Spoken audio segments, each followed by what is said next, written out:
Hi and welcome back to the channel. We're continuing Chernobyl.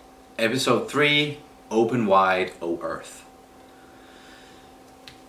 And we've been told that this third episode is gonna be a really tough one. It's gonna be haunting and almost like a little horror movie or something like that.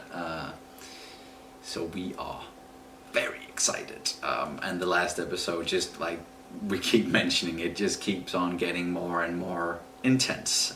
We're using that word a lot, but it's just the most descriptive word we can come up with. Yeah, do you have any expectations for this episode besides it being a tough watch? Nope. Nope. Alrighty, we're just gonna jump straight into it today. Ready? Yeah. Yeah. Are we gonna start right where we left off? Yep. Those are some brave men. Is it possible that the water has already killed them? Yes. Then what? It doesn't work. Yeah, what then?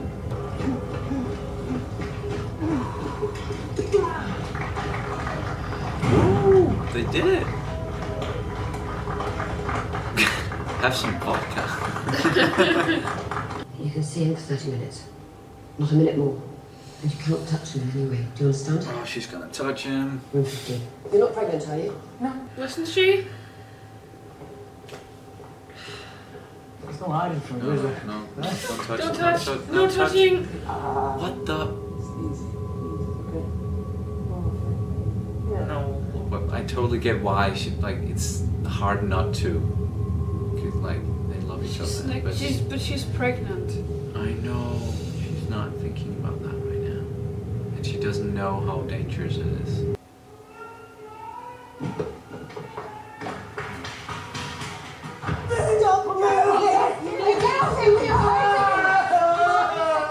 I can't be in here.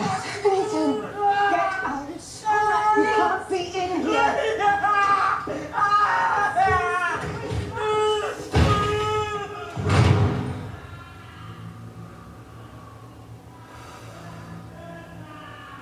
We're recommending we install a heat exchanger onto the pad to lower the core temperature and halt the meltdown. And in order to do that, I'm told that we will need all of the liquid nitrogen in the solid unit.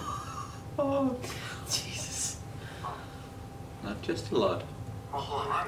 I don't want questions. I want to know when this will be over. If you mean when will Chernobyl be completely safe, the half-life of plutonium-239 is 24,000 years, so perhaps we should just say not within our lifetimes. That's not what he wanted to hear. I think you and I should take a walk. Slade, I'm tired. We're taking a walk. The organs and soft tissue begin to decompose. The arteries and veins spill open like sieves, to the point where you can't even administer morphine for the pain, which is unimaginable. Within 3 days to 3 weeks, you're dead. And what about us? Not strong enough to kill the cells, but consistent enough to damage our DNA.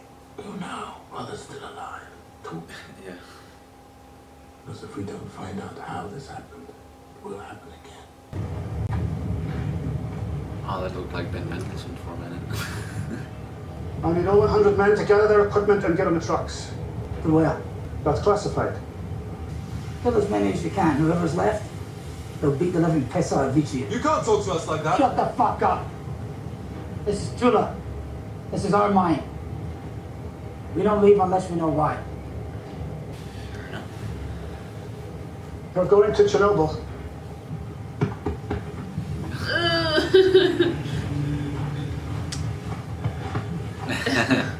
Yeah.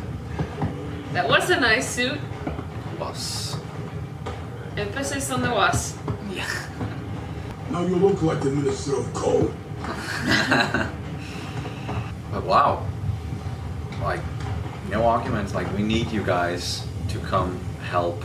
Otherwise, many people will die. And they're just like, okay. I told you not to touch it. It's not safe. They touch you. Safe for them and safe for me. Oh, right.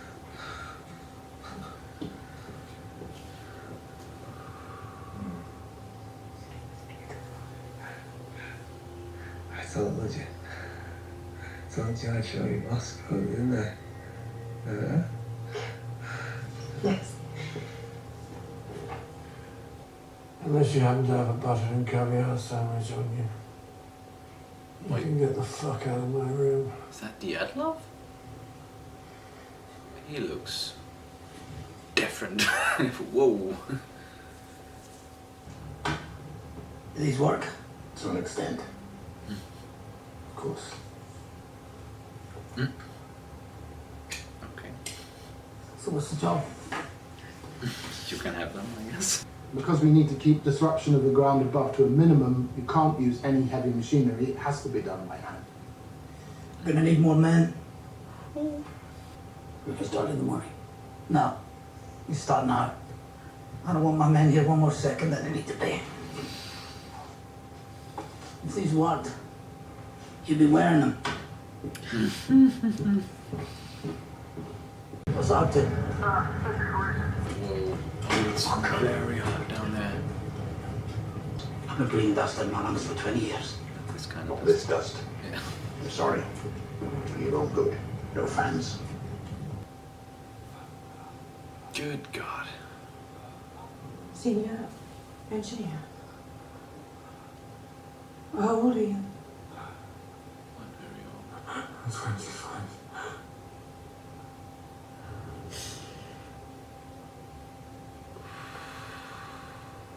I'm here. I'm here.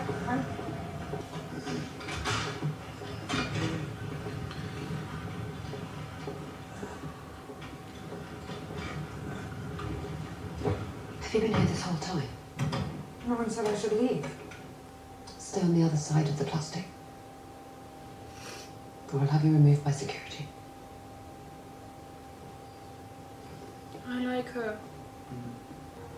Don't do it.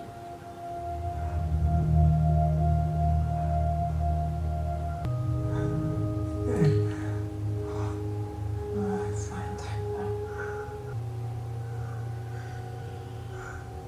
We're gonna have a baby.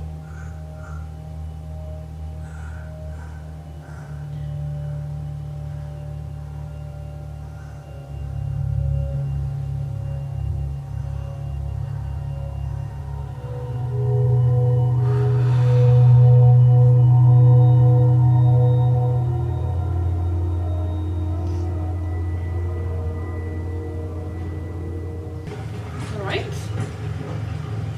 It's understandable. Sweating like crazy, so. We're still wearing the fucking hats. What do you want? You're not as protected. No. You tell me to make a difference.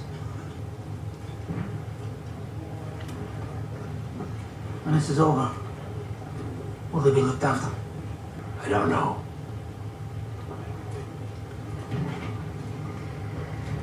That's honest. I did everything.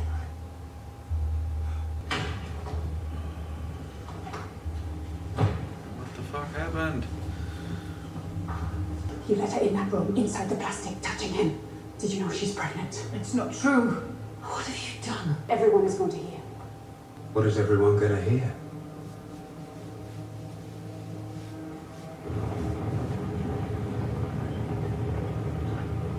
All animals still surviving within the zone, whether domesticated or wild, must be presumed contaminated and will have to be destroyed to prevent the spread of radiation and disease, which will of course still be extremely, there will be deaths.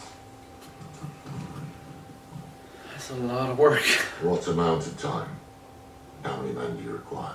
We expect this liquidation effort to take 3 years and approximately 750,000 men. How many deaths? Thousands? Perhaps tens of thousands? Compared to Begin at once. millions. Trust but verify. And the Americans think that Ronald Reagan thought that up. Can you imagine? Her name? I know who she is. Good day, Professor. It's a mysterious fella. Well, He's the head of KGB, so yeah. Oh, that went surprisingly well. You came off like a naive idiot. Naive idiots are not a threat.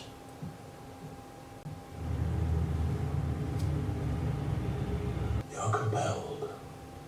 The problem has been assigned and you'll stop at nothing until you find an answer. Because that is who you are. A lunatic, then. Scientist. I'll go back to the hospital and re-interview Akimov and Tutanov. If they're still awake. They're not.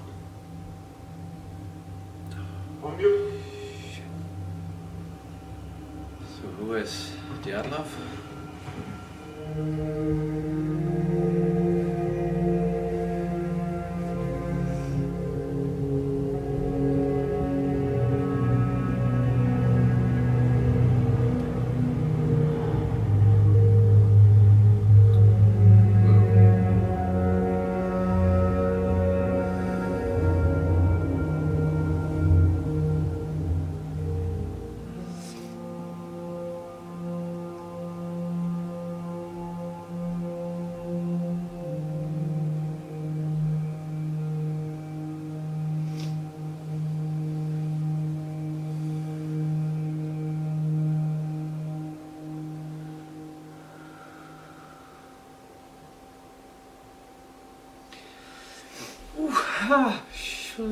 Yeah, that was very tough to watch all the way through. How are you? it's terrible. Yeah, it's very well made. As we've mentioned 1,000 times by now, it's the music cues, the camera work, the acting. It lends itself to like this very emotional atmosphere and almost this kind of impending doom like hanging over everything right now. And even though they keep on clearing some of the roadblocks, it just keeps on. New stuff just keeps coming up all the time, and it just almost feels like it's a job that's too big for us tiny humans, because it's just, how can they possibly prevent this from spiraling out of control? They're doing their absolute best, and it's amazing how many people are volunteering for this, or how many people are saying we will do this, and there, as we can see, also drafting people into helping. And it's probably gonna get way worse before it gets any better. Wouldn't you agree? Yes. I like the mining crew chief. Yeah, he was very sharp. Very sharp. He seemed like a bit of a vile personality, but he's definitely not stupid at all. And it was a bit comical and funny when like watching them run around naked, but of course it makes a lot of sense if it's extremely hot down there. They don't want to be. They want to do everything they can to keep themselves just a little bit cool. I also like the ongoing themes about science and the risk involved in science. Because nothing is certain, everything is just risks or chances. So I like the whole conversation between Ulana and Legasov, where they were talking about the risk of the core melting through to the groundwater was where she said it was 40% and he said it was 50%, and he was just questioning himself. Did I just doom a whole crew of people to die just because we're not sure. Just because of some percentage risk? And it's always like that in science, and I really like that. You are compelled to do this because it's in your nature. You're a scientist. You're a scientist. Yeah. And I got that straight away because, again, as a scientist, it speaks to you. That's we actually had about this in I don't know what it's called in English, but the theory of science. We as scientists need to seek the truth and the pure truth and nothing else but the truth. We want to get to know everything in depth. We want to answer questions we're asking. Why? And we should strive to do that always. Yes, and you are compelled to do so. Even though it's horrible watching people die and it's all these horrible things happen, it's horrible, but we're compelled to do this. Because it is in the end for the betterment of hopefully everybody. And you can definitely see this this kind of strength in Legasov as well, where he's making all these decisions, potentially dooming all these people, but he has to push on. He's compelled to push on and make these decisions, even though tens of thousands of people might die.